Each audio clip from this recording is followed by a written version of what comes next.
I'm not playing the music. I think you should play the music. No, you don't have to play the music. Should we play the music? It's up to you. Do you want? Fine. No. Do you know what? It's jovial music, and I'm not in a jovial mood. But I'm going to play... No, we're going to play the music because we're not going to let anyone take us... We're not going to let anyone... Well, we are, haven't we? Because it's taking all our fun. Right, I'm playing the music.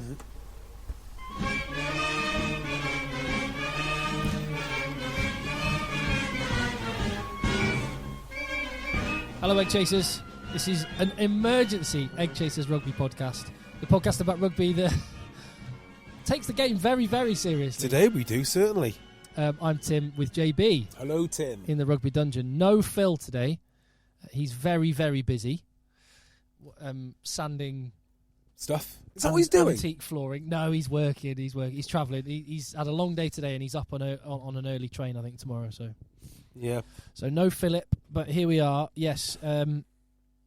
I had such a long to-do list today, and I got so little of it done because I just got consumed with the RFU changes to the level 3 and below game for next season. Yeah, so what you and I must be on at least 3 mutual groups: EggChasers, Rugby Draft, EggChasers RFC. We're on a few of them, right? And I don't think I've heard you talk about this yet today on the groups. You've kept your cards very close to your chest. I don't think I've said much because I've been writing away eagerly for the Rugby Pass. So go on, you hit me with exactly what you think so far. Okay.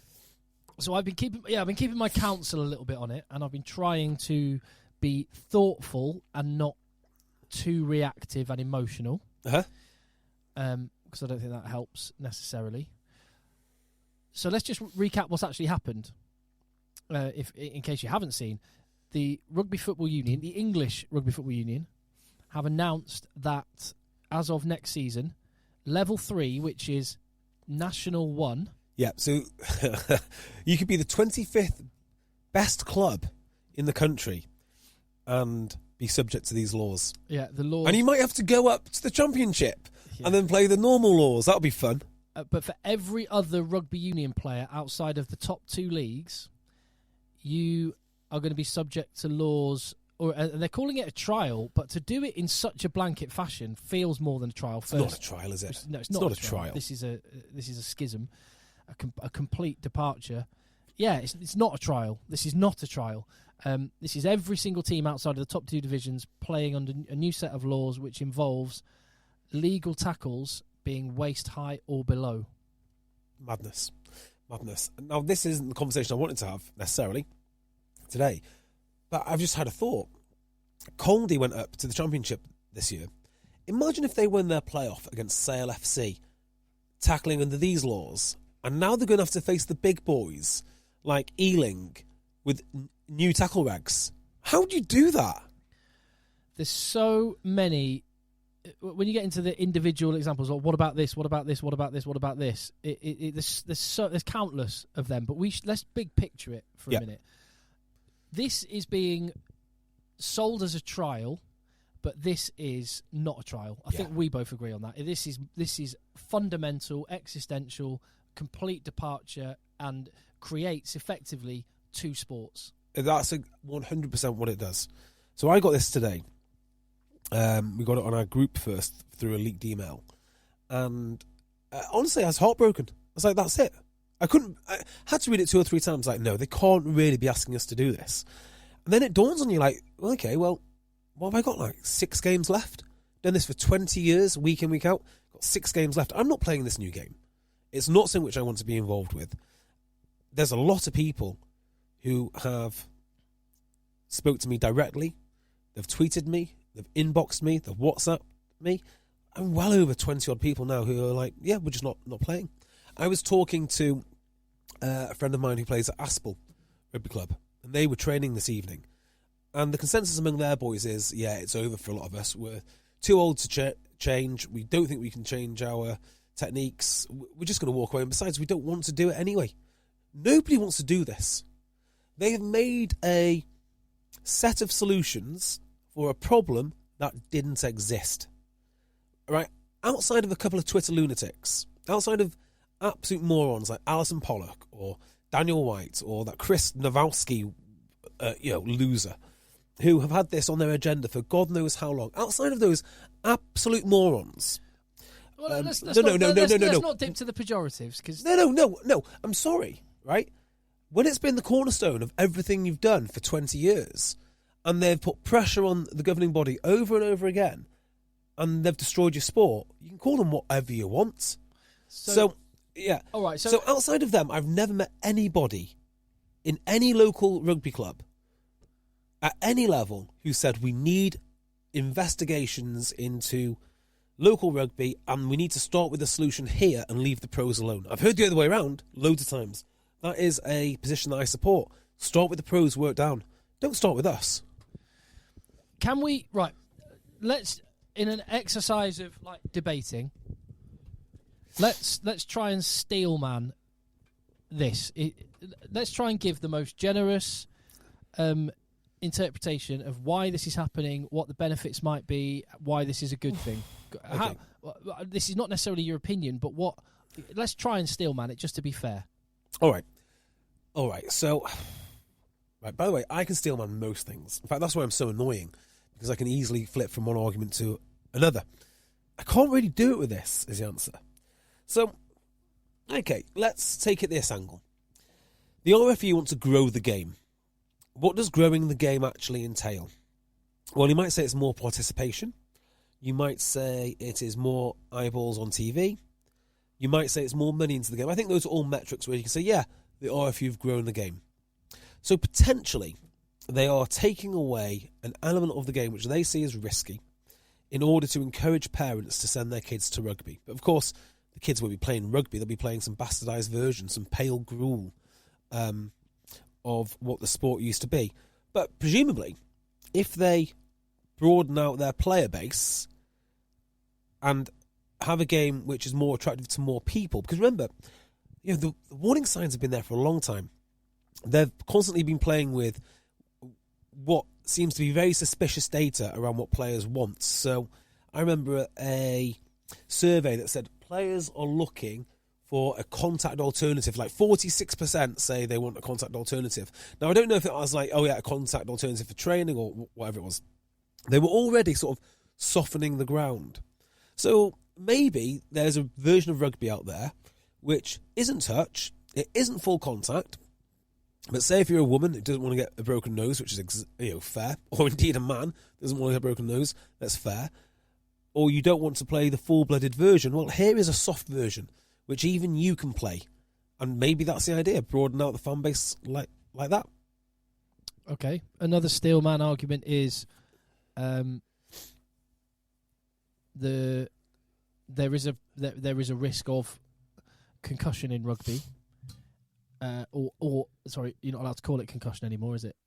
A deadly brain injury, an instant deadly brain injury. Okay, there's a risk of concussion in rugby, and this is an attempt to increase the safety risk equation in the right way. That is the argument that will be made by the people that either support or have made or have introduced this. By the way, I haven't seen a great deal of support, but no support. I've seen one woman. Not no support, but very. I've seen very one little. middle-aged woman in her 50s say "good," and I blocked her, and that was it really. So that's another argument. Well, okay. So here's another one. Another one is that this is a way to create the sort of game that is more enjoyable. Although I'll come back to that. Is a more enjoyable one to. I was going to say watch because this is the argument that was made.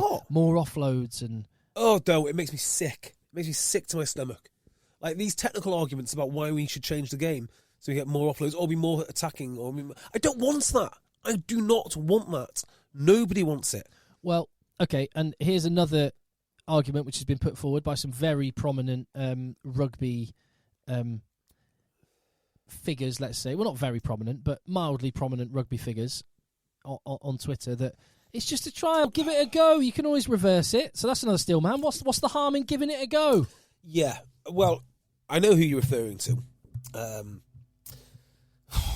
It's really disappointing, okay? So I've had many disagreements with many people on Twitter. And no. Yeah, loads. The one thing I didn't think I'd disagree with people on, and I don't think I have yet, I've really not I've really not butted heads with many of the usual progressive rugby types on this, because I think that even they are like, this is Christ. We're like the dog that caught the car. What do we do with this? The usual ones that would be like, you would imagine. I was thinking, who are the people that will be cheering this? They're quiet. They haven't said a word on it.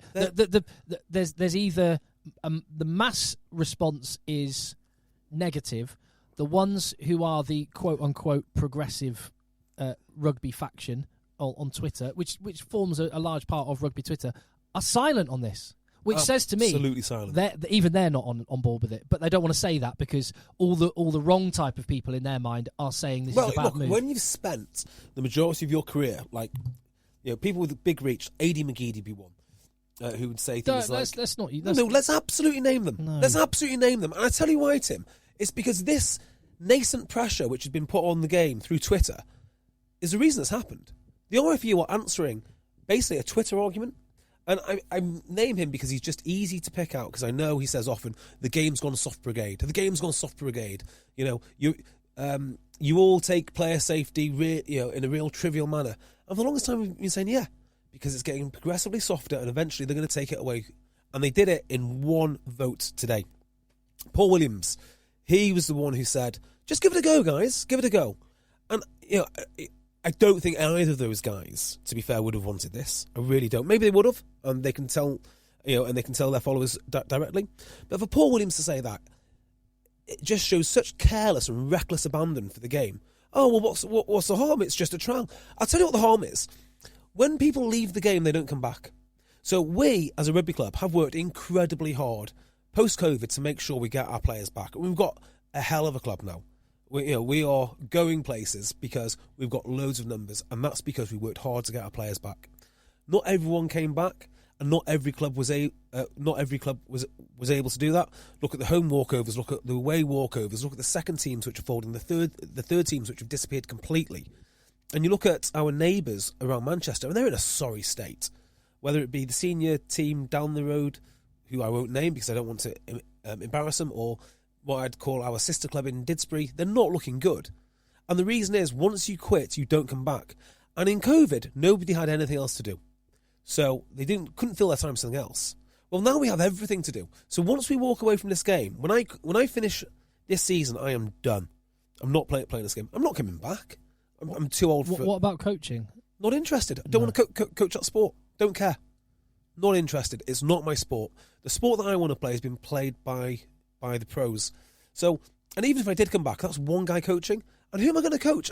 If I don't want to play it, why on earth would I want to enthuse other lads to play it? I may as well coach a netball.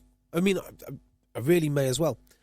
So, we're going to lose loads of players. And they're not going to come back like Paul Williams thinks in 12 months' time when they've made, whoops, it's the wrong decision.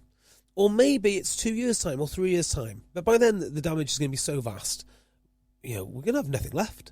It's going to be an absolute disaster. And the nasty thing about this is, look, we're going to divide you into two. And I'll let you talk more on this, Tim, because it was you that really sort of opened my eyes to this concept and sort of glued it all together with these two different groups of players. But the RFU are effectively saying, if you're good enough, we're interested. You can have a career and we'll pay you. If you're not good enough, the game that you love is now completely off limits to you. Best of luck. Here is this pale impression of rugby. Go and play that. Oh, and by the way, now that we've given you the scraps that we have to offer from rugby, why don't you form an association with England Rugby and spend all of your money watching them and support the team and wear the rose? No, not a chance. I will never watch England ever again. I am done with the whole thing. But yeah, that's what they're trying to do. They're trying to get the pros and they're trying to get the consumers. And they've split us up into two sort of groups. And, I think you pointed this out first. Well, it was, I referred to myself as being a conspiracy theorist. It was a couple of months ago on the podcast, wasn't it? When I said, I worry that what they're trying to do, because it was on this very subject when it was first rumoured that I think Alex Lowe got the scoop, didn't he? Was it Alex Lowe on that, or was it on Touch Rugby? I think we started with Touch Rugby. Possibly. Possibly, actually. No, because there was something that meant it was like level 3 and below. This was rumoured as level 3 and below. I think maybe previously. it was, yeah. So when it was that, as I said, it's curious. They seem to be wanting to have this ring-fence two-team ring-fence league like France, and they seem to be wanting to carve everything off separately. And I said it's my conspiracy theory that they want to actually create two completely different sports. And and the motivation and the question of why we can get onto, but that's what it appears that they're doing. And I wonder, is that by design? So I think it is. I generally think it is. I think that the bigwigs up at the RFU understand one thing, which is community rugby is difficult and it's hard. You know, if you want to run a successful club, you've got to work bloody hard at it. You've got to show up every week. I mean, there are some volunteers in rugby who are simply amazing. Yeah. And it's them that power the whole thing. You know, you talk to the club that I always use as an example on this is someone like Aylesbury and how they handle their business. It's really, really difficult. And there's hundreds of them. Some are dysfunctional, some are successful, but there's a whole range. And it's really hard work. The RFU want nothing to do with that, because the RFU have got the responsibility for the grassroots game and the community game, and also England. Now, if you are a chief executive of English rugby, it's kind of like asking the commissioner of the NFL to go and pay attention to local high school football. Why would he care? The easiest thing in the world for the RFU is to stay in London, become London-centric, steal your players from the clubs that develop them, and then put on a show for 3 or 4 games a year, parade round Twickenham with your sponsors and your corporates, and pretend that you're doing a great job. But all that England team is there to do, really, is to feed down to the community game. I mean, that's how the whole community game is funded, really, or most of the English league pyramid is funded by the games at Twickenham. The RFU should not be running the England team, the professional English team, and also the community game, and also have a foot in professional league rugby. The conflict of interest is vast, absolutely vast, and it turns out they can't do it anyway because they've completely neglected the game. In fact, they've betrayed everyone, every club, every player, every coach, every local union, every league who is subject to these laws. It's an utter betrayal. Let me just jump to. I'm just thinking of the strawmans, the reasons why this will be justified and has been justified. Still manning it. Yeah, not strawman. And not strawman. Sorry, the opposite of strawman. Still manning. Thank you. So that they will say, and they have said, and in the RFU statement on this, they've said that this is led by the data that they have from around the world, and that was presented to them at their last meeting. They said this is data-based and evidence-based. Trust the science. So without Phil, JB, I thought it was incumbent upon me to do what Phil would do and crunch some numbers. So they don't mention. Did you notice the RFU did not mention the trial of this, which they did in the English Championship Cup a few years ago? Well, I was aware that there was a trial. I actually forgot about it until this second. They didn't mention that trial in the justification for this, which they had a few years ago, which they abandoned early. It was meant to be for the entire English Championship Cup, and the trial was abandoned due to safety concerns. It did not decrease the incidence of concussion. What happened when they moved the tackles to lower heights is that more concussions occurred to the tacklers rather than the tackled player. The one that the RFU do cite in this statement is the French Federation trial in France at like level 7 and below, I think. Yeah. They or like the two highest level amateur leagues, I think, is the ones they like with no money in it whatsoever. I think it might be basically level 6 or level 7. Yeah. Anyway, the top 2 of those amateur leagues did a trial. And what have you seen the 63% reduction banded around today? Nope. I've seen this all over the shop. The quote, it reduced head contact by 63%, which a lot of people are saying.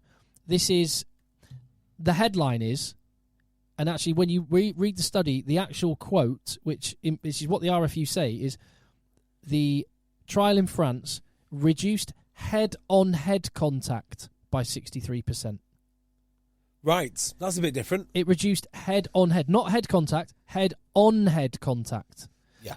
Well, there's a lot more contact going on with knees and hips and feet. I would fathom, because this is the fill part. They said, and this is what bearing in, you just need to let this sink in when you realise the RFU are changing the game on an existential basis for thousands of people at all levels outside the top two. In the trial, the suspected or confirmed concussions in 2 amateur leagues dropped from pre-trial in 2018, 2.71, to post-trial in 2021-22 to 2.24 per 1,000 hours of matches. Now, assuming it's a 14-team league, that means that every league game that season would add up to 7,280 minutes. Yep.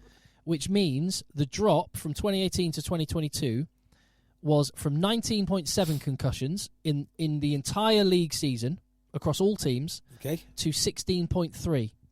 So it's dropped to that. Yeah, so it's dropped by... So assuming these numbers, if you then chunk them up... So the RFU are basing this on the study from France, which says that the incidence of concussions or suspected concussions dropped over an entire league season for all 14 teams from 19.7 to 16.3.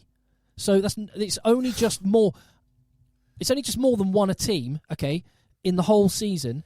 And they've also not established a causal link. That's just purely a correlation. So it may have been that the weather was different in that league season and that had an impact. It may be that funnily enough, between 2018 and 2022, there was a much greater awareness of concussion, so more of them were spotted. It could have been that as well.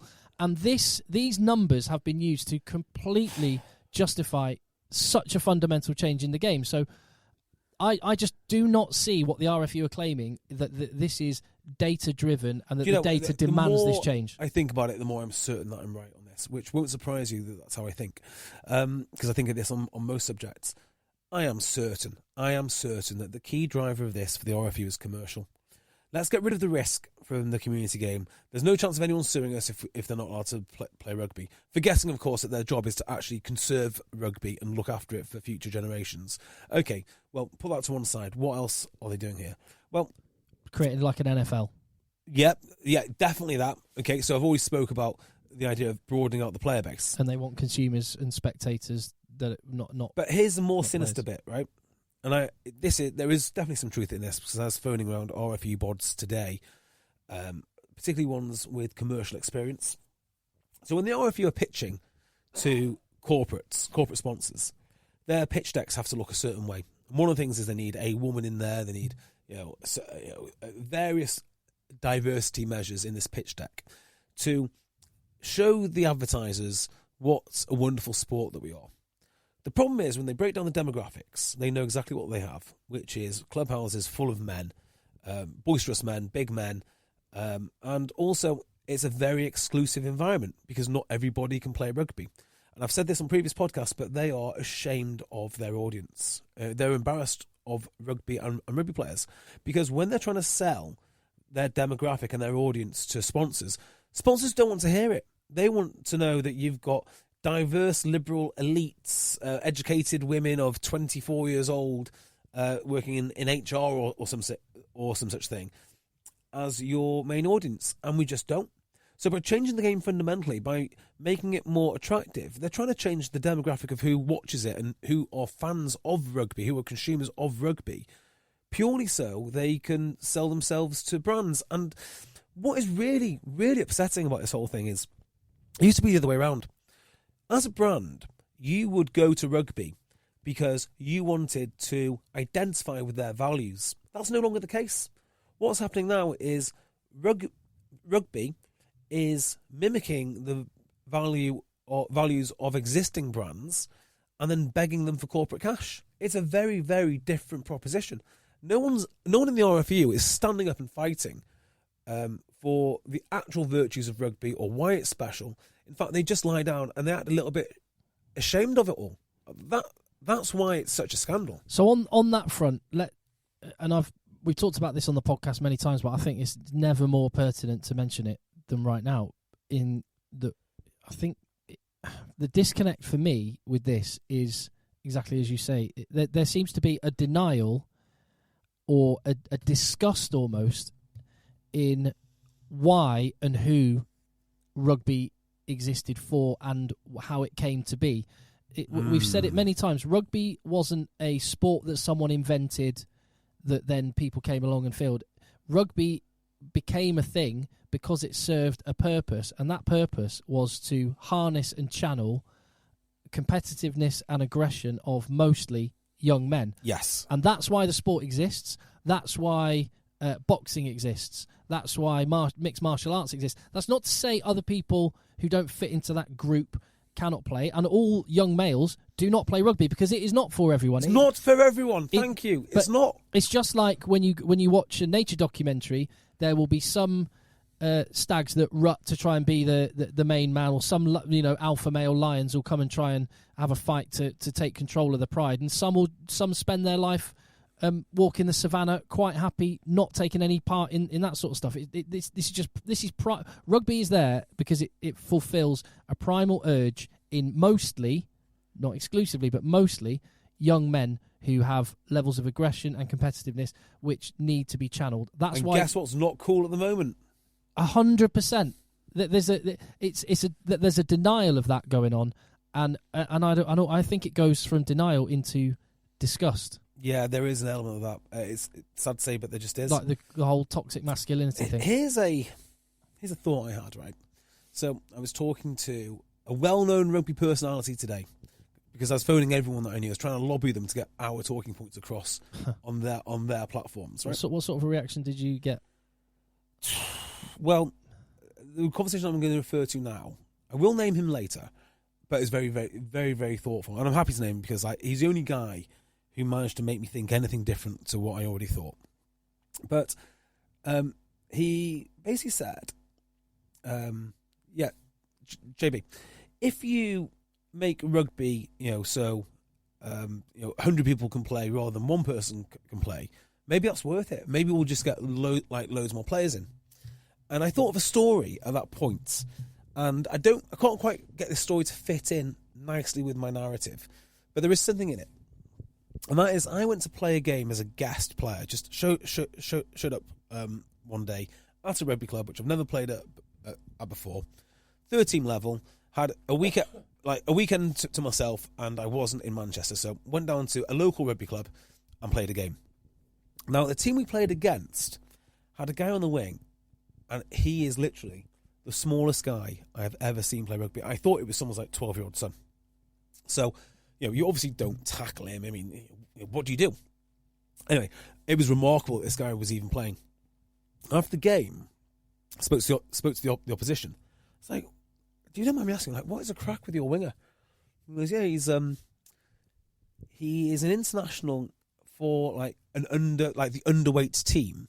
But effectively, what has happened with him is he's got a growth defect and has never developed past a certain level, which is why he looks like, I don't want to say like a 14-year-old boy and offend him or whatnot. But, I've got a 14-year-old boy and he's stacked. No, he's not. He doesn't look like Louis, right? Yeah. He does not look Louis would be a considerable bigger customer than he is. But I thought, what you're doing here by making the game or removing the risk from the game is you're removing something from him. You're taking away something from him. What was special about that was the fact that, he could have got seriously injured, really seriously injured. And if you're taking the view that these so-called experts do at the RFU, you're saying, no, you can't play this game. All of your mates can, but you can't play because we don't think it's safe for you and we're going to make that decision. And you're taking away that thing which must be, if it's special to me, it must be incredibly special to him because the risk that he takes is enormous every single week. And I think the other thing which is special about that is, maybe you might say this is disrespectful in some way, but you temper your contacts, you temper your hits. You don't go maybe as all out as you otherwise could. Rugby isn't always necessarily just going absolutely wild. There is some restraint in what we do. And I just think that's what they're doing. They're robbing people of the thing which they love. Okay, so let's talk about the practicalities of this. I don't want to. This is the one thing I won't talk about. Sorry, I know it's not great for podcasting. No, it's okay. But I feel that as soon as we do this, we are arguing on their grounds. I tend to agree with you. I think there's been too much minutiae got into in a lot of the arguments, and it's principle. It's things like I want to play. Who and why did rugby become a thing? Yeah, and that's that, and what effect are you having on that? I do understand what you're saying, but so without going into the specifics, I think, and you'll be listening, and I bet you could reel off 20 different unintended consequences or scenarios in a game which make this unbelievably impractical to enforce, to coach, to just without going into it. There's just what I was thinking about today was not, oh, I love to go and smash people, or it's not fair. I want to, that wasn't what I was thinking. I was thinking of the 21 stone. 38-year-old tight head prop who turns out on a Saturday still for his local club third team. Flexibility's a bit of a struggle for this lad. Can't bend at the waist very much. And he does everything at a relatively slow and very and not in remotely a dangerous pace. He's not going to inflict concussions on anyone from charging at them and smashing them. And the majority of his tackles will be slow, not with great force, and will probably be by grabbing someone with his arms by the shirt and pulling them to deck, which is not going to be an issue for anyone. That player, see you later, we don't want you anymore. Not interested in you, pal. Off you go, off you trot. So I just think this is where if they'd done this, okay, at the Premiership and Championship level, because they said, this is one thing we haven't talked about, which you've mentioned a lot of times, if they went, right, we're going to change the game between level 3 and below and the top 2 leagues, and in the top 2 leagues we're going to have a waist only tackle height because we're so concerned about concussions, and these are people which are physically incredible specimens and can do a lot of damage, and these are people who do have the incentive to play through potential injuries and risks because their mortgages depend on it. If they'd done that, I wouldn't have agreed, but I would have thought there was actually more logic in it than what they have done, which is affected loads of people who are not... We're not at danger. They're not putting each other in danger, and they're entering into the game on a voluntary basis every single Saturday when they turn out. When they can, there's no consequence of them saying, actually, I can't do it. I don't want to take this risk. I'm going to go off horse riding or skydiving instead. Yeah. It just walk the streets of London. The logic of it it doesn't make sense to me why they've done this. And again, people, and I've just okay. So I know. So I'm curious about this rugby these rugby people you spoke to without naming names. Yeah. The rugby luminaries and what they're saying. I'm going to give you an actual steel man, which I think is genuine, and I forgot about this. And okay. So I was talking to, and I hope I don't steal his thunder on his own podcast, but I was talking to David Flatman. Okay, because I just want to make sure that people are getting the right messages across. If indeed they want to take my talking points, it's completely up to them. But a load of the bigger podcasters haven't really got any exposure to lower level rugby because they've always been pros. I don't think Dave... Mike Tyndall still plays level 10, Minchinhampton. Weirdly, he is the one with the most interesting takes, and he's the one that doesn't really agree. Lewis Ludlow, I've just noticed. Ludlow, yeah. There's going to be a lot of concussions in the community level of the game then. And how would he know? Well, because his dad was a community coach, of course. Right, so Dave Flatman said something really, really interesting, and I think it's worth paying note to this, which is, how are kids getting exposure to the game? So I was like, Dave, the kids are not watching the big hits.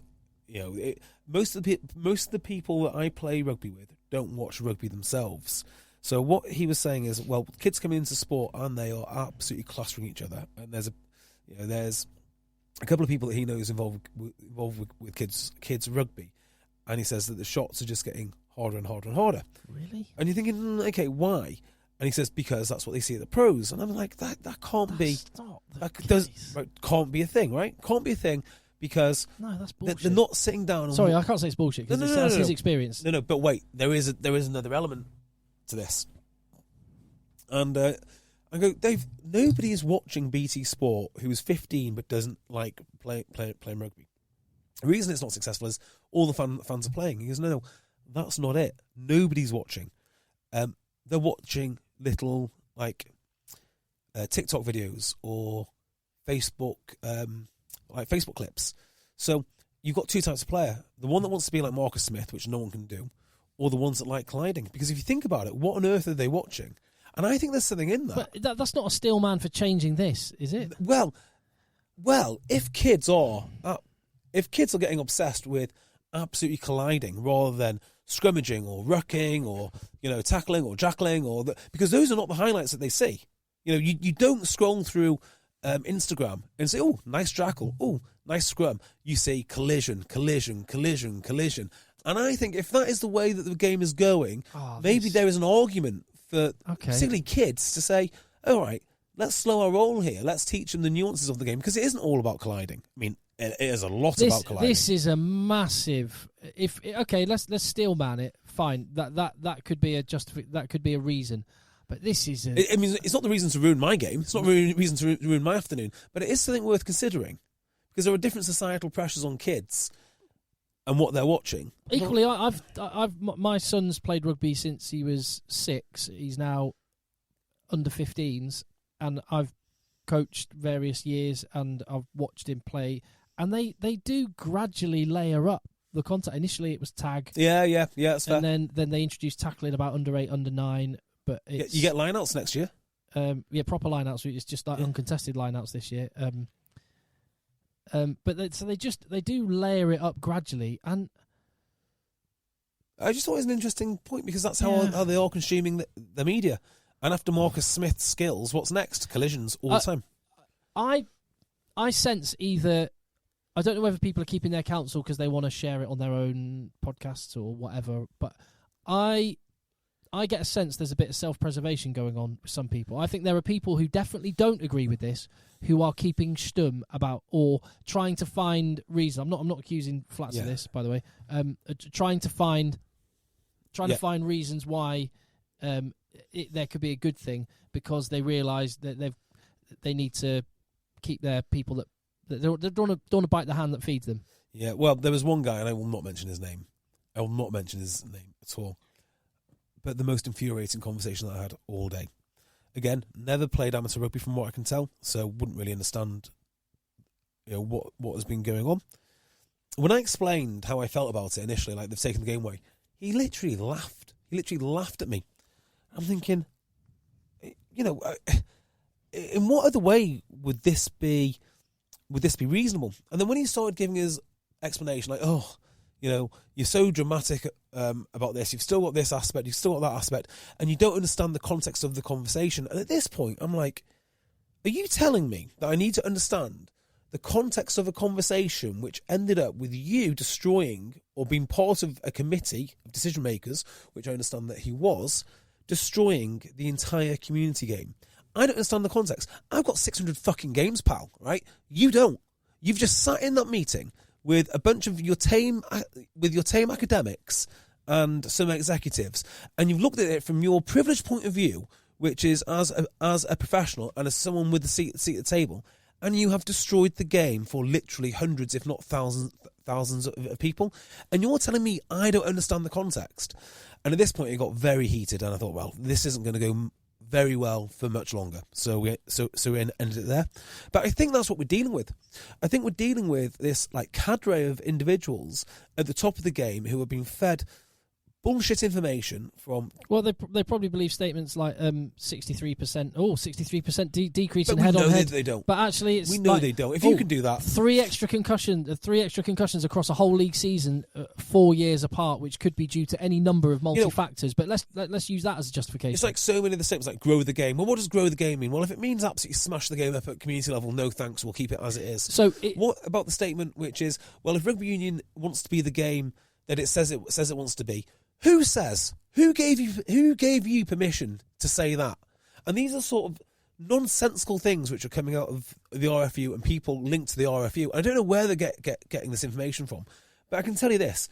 There was nobody in that room when they made that decision who thinks like myself and the majority of other amateur rugby players that play up and down the country. There was not a single person in that room who was making that argument. They might say that there is. They might say, "Oh, we've got this." Who was representing us as members? Because I like it's such a fundamental thing, and I didn't hear this through my club. I didn't hear it through mine. I mean, we heard it through a bit from Alex Lowe. In fairness to him, of the 100 plus members that we have at Talk H, this has never crossed anyone's lips. Like, on our other group, what we've got, we must have guys from 12 other clubs. Don't know. I've heard from 3 referees today. Referees don't want to ref it. I've heard from 20 odd players at least want to quit. Okay, so I'm just going to make another argument here, which I've just seen. I'm not going to name them, but I've just seen someone who is a rugby fan, but known for other things as well. And who? Name them. No, I'm not going to name them. No. Which team? It's not a team. It's just an individual, a character, and he's okay. Oh, he's just. Okay. Send me the tweet, or you that. No, okay. Because I like the guy. I think he's really funny. But Hal Cruden. No, it's Mike Bubbins, and so his latest. His latest tweet. He's funny. He is funny. He's very funny. It's very funny. He's a guy. I don't know what Joe Marler has said on it. Look up what Joe Marler said, because I'm reading his latest tweet, which says Joe Marler's reaction to the tackle height law can best be described as Joe Marler-esque, and the comments from his followers are exactly what you'd imagine they'd be. Proper games gone soft brigade. They propped for old Wanktonians and love a pint or several. Real characters. Oh, well done, hero. No, I'd like. No, he can fuck off, pal. He can absolutely fuck off. If he wants to play these rules, set up your own team, and then go and play them with another team that wants to play like this. I was actually What you can't do, right, is you can't accuse the thousands of people that love this game of being, oh, game's gone soft brigade, old Wanktonians. It's absolute nonsense. So the guy played at a reasonable level at one point, right? He's got a reasonably successful podcast. He's got a very successful podcast. But if it's based on the back of mocking the players that play this game week in, week out, it's unacceptable. And it's those sort of comments and those sort of characters that push this narrative on Twitter over and over again, which have led us, well, to what we have today. It's exactly that. And he can't be allowed to get away with that. Well, it's absolutely outrageous. Well, what I was going to say, he can give an opinion, and you can write it off. I think that was over the top. I don't know what Joe Marler said. Have you seen what Joe Marler said? Over the top, but where are we now? We're without a game, effectively. Well, if you want to do that with the pros, do it. So basically, what he said was, and I was saying, so there are people that are like, yeah, just give it a go, and it's all right, it's good. He said, a load of utter belters talking absolute bollocks about the new tackle height law. Fair play. Proper getting their asses in their hand. Rugby changes all the time. Always has. Relax. Just stay in the club and reminisce about the good old days. Yeah, let's do that, shall we? No. So what I was going to say was, and I was going to, I'm open to the possibility that at my age, I am now one of the dinosaurs, and I'm just. So that's what I'm willing to entertain the prospect that me and people who think like me, which is this is too much, too big of a change. I've tolerated others before. This is so because they haven't. If they'd gone, oh, we're going to do chest height, nipple height, and below, I might have gone, oh, how long till we get to the waist? But they haven't even. They've skipped that out, and they haven't gone, oh, we're going to trial it in a couple of amateur leagues. They've gone everybody outside of the top two. Yeah. So I think this is too much. But I'm willing to. I know. I'm just willing to consider that maybe I'm a dinosaur now, and maybe you're not, mate. Maybe you are as well. I don't think I am. I think we're actually in tune with the vast majority of rugby and opinions to the contrary on this particular subject, at least. There is this fetish of youth, right, and this fetish of change, and it's a very sort of progressive mindset that we must destroy everything, and once we've and anything which remains in our way, we must then destroy that also, and anything which has been previously destroyed, as soon as that becomes part of the establishment, well, then that must go too. And you see it all the time. This is like part of the progressive mindset, and it's just wrong. Mike Bubbins uses his podcast and does some good stuff. He sponsors lots and lots. I say lots. I think 3 or 4 teams. I think using their own patron money. It's a fairly worthwhile thing. Simultaneously, he's piling on to rugby players who are genuinely upset that their sport has changed for the worse. They know they're going to not see a lot of their mates when they finally drift away from the game. And he's celebrating it. He's celebrating it to get laughs and likes and to rub it into Joe Marler. No, I think he's vile. He's disgusting. No, he genuinely thinks it's a good thing. He doesn't. The first thing on the subject was well done RFU. Well done RFU. Hopefully for what? Welsh RFU. For what? What have they done? He's allowed to. He and anyone is allowed. Anyone who to, understands the game knows it's a disaster. No. And if he's not involved, and the thing is, Jay, if he's not involved, you shouldn't. The point is, you don't need to go down the line of saying people who disagree with me are wrong or wankers or whatever. Because there's, mate, just have a look at, and Twitter, I would argue, is more likely to be in favour of it than any of those local rugby clubs we go to every weekend. If you're in my club, so I'm telling you, if you're at any club up and down the country, and you come to me and you say, look, I think we should change the laws, we're going to have a really good discussion, right? If you are a media personality, right, and you're telling me what to do with my weekend, you're going to come up against a very, very short, probably aggressive barrier, because it's unacceptable. He's using that platform in order to ruin what we do on weekends, and he'll do it by mocking people, by degrading people, with the Games Gone Soft Brigade, and that's fundamentally what has led to this change. I led off on this at the start of the podcast with people with platforms who do this on a regular basis. It's not his mates that are leaving the game. It's not him that will be quitting at the end of the season because he doesn't play. Can I just point one thing out? And he's not the guy who has to get the guys back into the club afterwards. Just have in your mind what he said about Joe Marler and anyone that follows Joe Marler.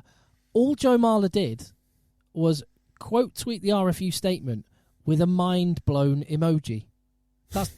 I'm not even joking. Yeah. That is literally all he did. There we go. He didn't offer an opinion on it. It says more about him than it does about Joe Marler. He didn't offer an opinion on it. I was assuming he said something a little bit spicy. There you go. But I think it's okay for people to think this is a good thing. I think it's okay for people to disagree with me on this. What I see, if they're in the sport, if they're in the club game, if they're in the amateur game, yes. If they're part of the Twitterati, not really. Anyone's allowed to have an opinion, mate. Are they? The people that run our game are the ones I would focus on, and if they have been swayed by Twitter, of course they have. It's not a real problem. I think there's a factor. I think there's more in what you say that they're thinking. They see the dollar signs if it becomes like an NFL type model where it's a spectator sport primarily, or they don't care. They'd rather change the game to be as inclusive as possible. So you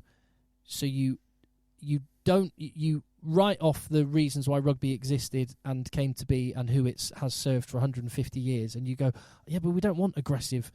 We don't want to channel the aggression and competitive of young men. We want all people to come and play, not just the more aggressive, braver, more risk-taking, generally young men. I think that's honestly where it is. They want a different type of person, as we've been talking about. They don't want who plays and who watches, and with that in mind, they want an NFL type product. Yeah, well, look, and maybe commercially it'll work.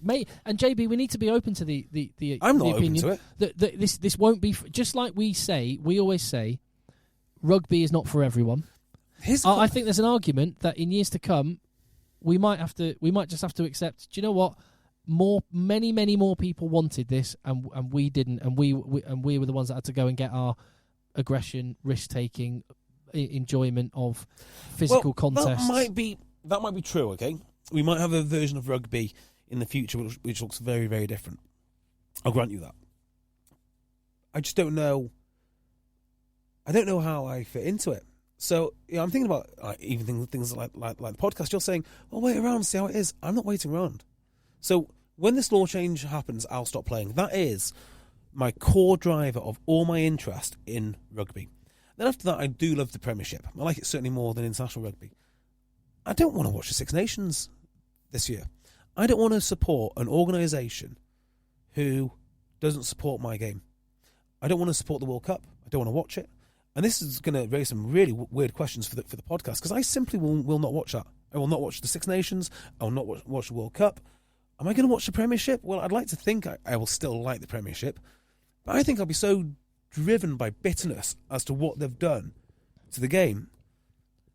I was going to go to the Six Nations launch, and I think I still will a week on Monday. And I think I might just ask the players and the coaches, just ask them about this. just genuinely, I'm more interested in what they think about this. But I don't think they'll say. I wonder. That's what I've seen. I've seen that. What gives me heart, JB, is it's one of those. The reaction has been such that I'm like, this isn't going to happen. Yeah, but you wonder, is that by design? So, but what I would say is the lack of the people that are silent, who I would say clearly don't like this, but don't want to say they don't like it. There's a lot of them. There's a lot of people that really matter and can have a massive impact. So fair play, Lewis Ludlow, for giving his opinion. I don't think there's any more I can really say about this. No. I mean, I think I've said everything that I possibly can do. Do you think we're dinosaurs? No, not even remotely. And I know I'm not because, and I know that you're not. You're still playing at level 6. Yeah, I'm still playing. I know that you're not because you've got a really successful under-14s team. Unless they're telling you that you're that you're a dinosaur, you're not, right?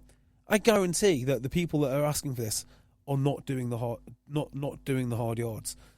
I mean, they're certainly hanging out with sponsors. They certainly know about their, corporate values. They certainly know that, but they're not doing the hard yards. On that under-15s team, by the way, we've struck up a nice little relationship with St Anne's Rugby League side in Oldham. We sent a few of our lads. Cool. A few of our lads went to Oldham to play rugby league in the summer because they just wanted to keep going with the rugby, and then they got on really well with that team.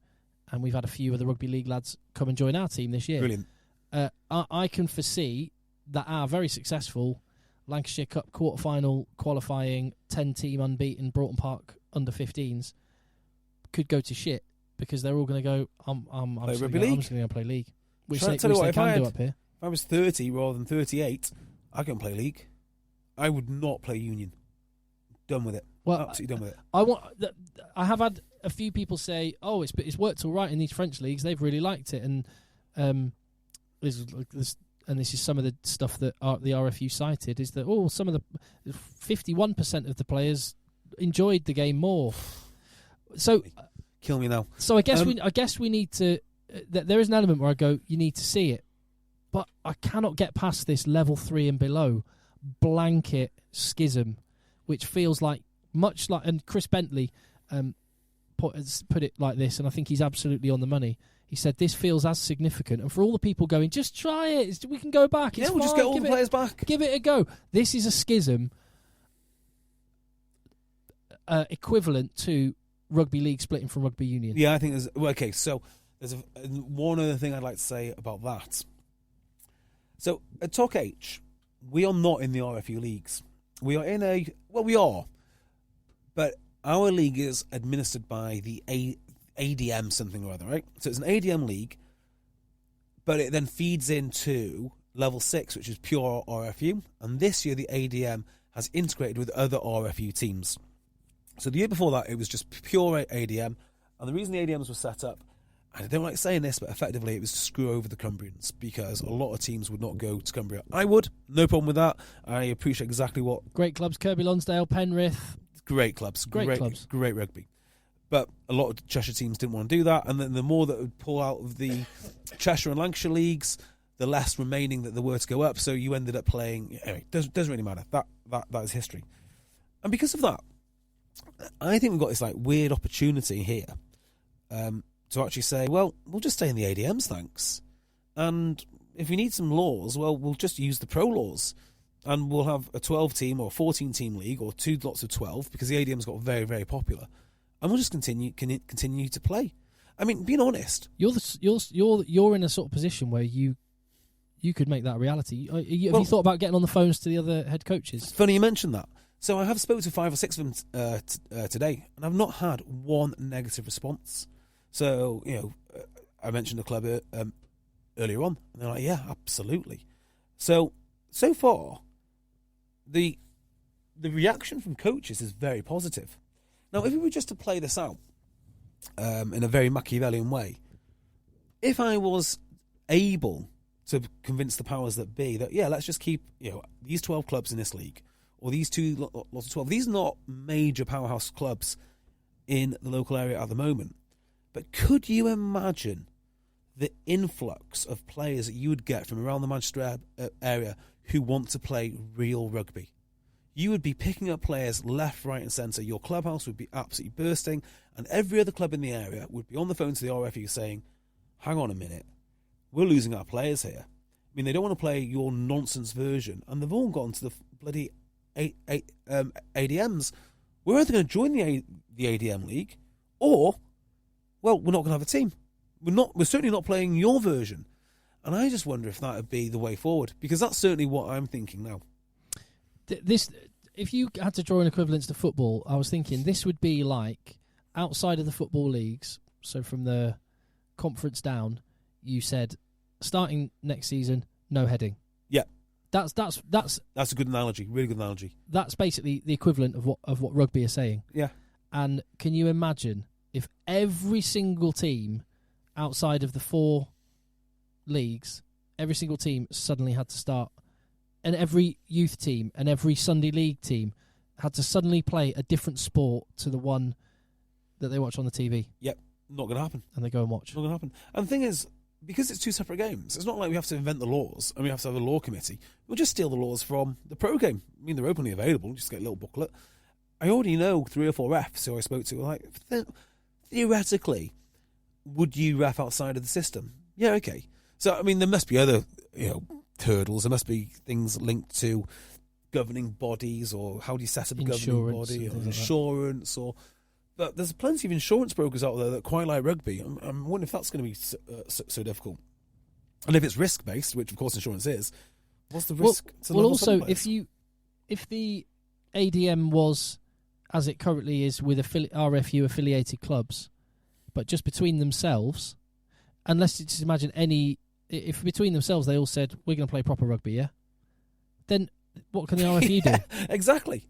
And this is this is the thing which my contact who was in the RFU meetings, who I don't think... So then you haven't got to worry about insurance and stuff. It's only referees just have to understand this is what we do here.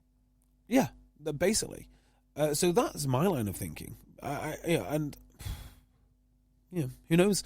There must be other hurdles in my way, but because we've got this unique league structure, I think it's definitely worth a conversation. Say, what can we do? But those clubs that decided to take that step would absolutely thrive.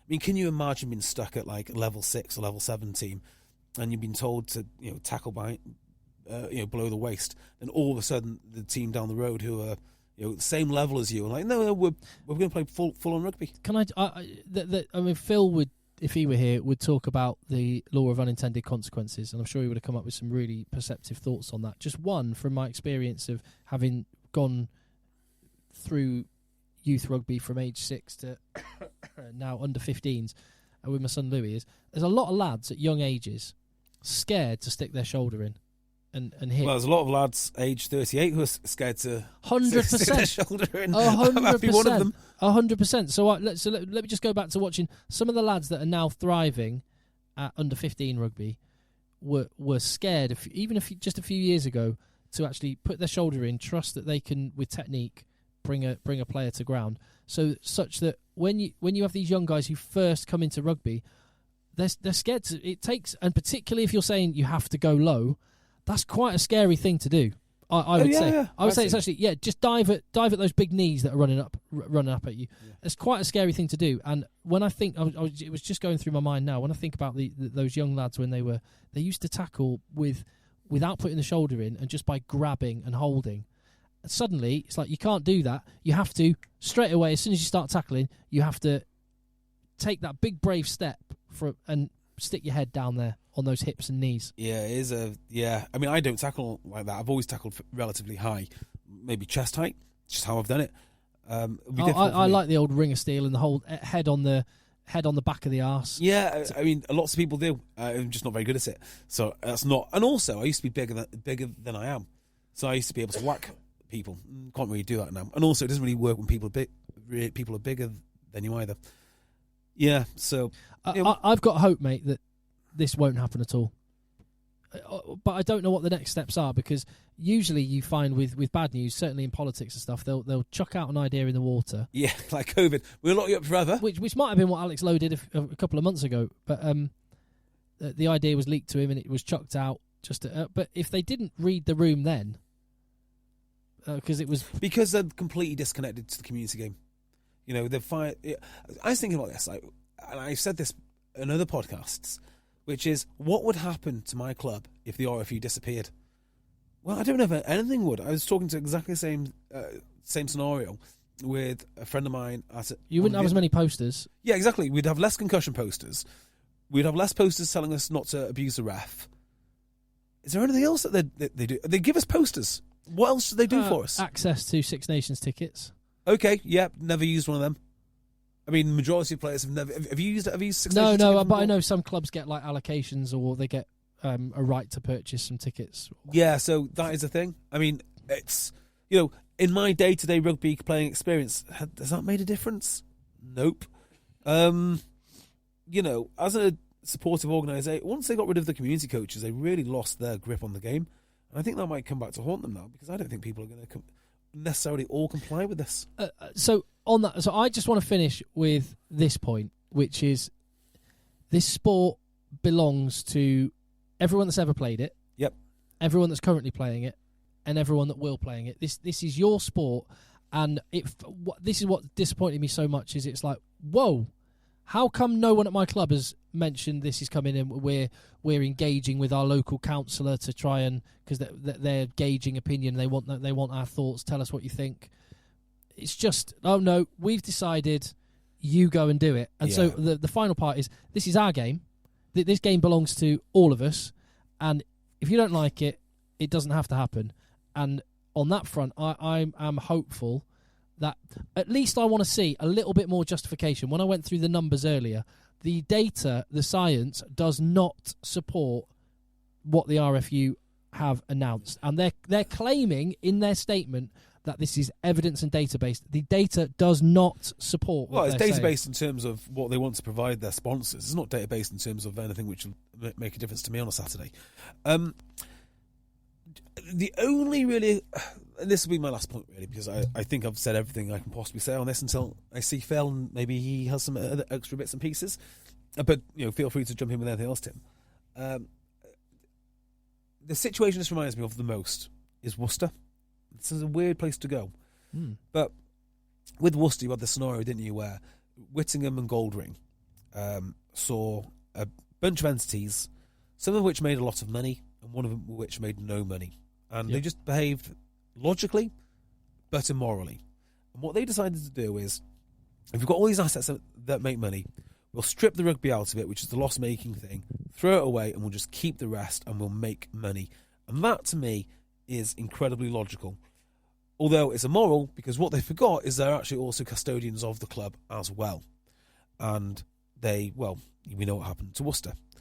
The RFU have got this thing which makes a lot of money, and this other thing which is just really hard work.